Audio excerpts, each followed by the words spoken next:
السلام على أئمة الهدى ومصابيح الدجى وأعلام التقى وذوي النهى وأولي الحجى وكهف الورى وورثة الأنبياء والمثل الأعلى والدعوة الحسنى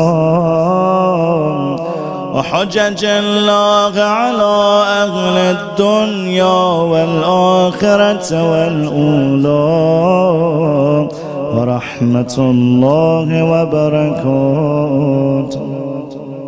السلام على محال معرفة الله ومساكن بركة الله ومعادن حكمة الله وحفظة سر الله وحملة كتاب الله وأوصياء نبي الله وذرية رسول الله صلى الله عليه وآله ورحمة الله وبركاته.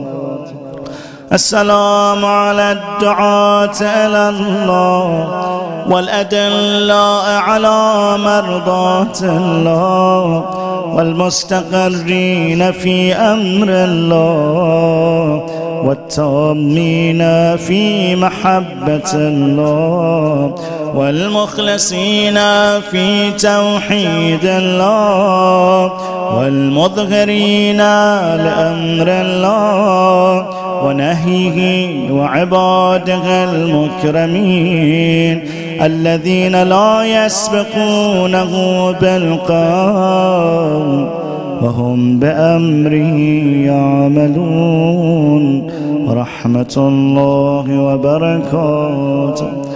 السلام على الأئمة الدعاة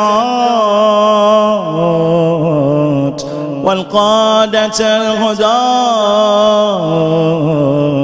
والسادة الولاة والضادة الحماة وأهل الذكر وأولي الأمر وبقية الله وخيرته وحسبه وعيبة علمه وحجته وصراطه ونوره وبرهانه ورحمة الله وبركاته.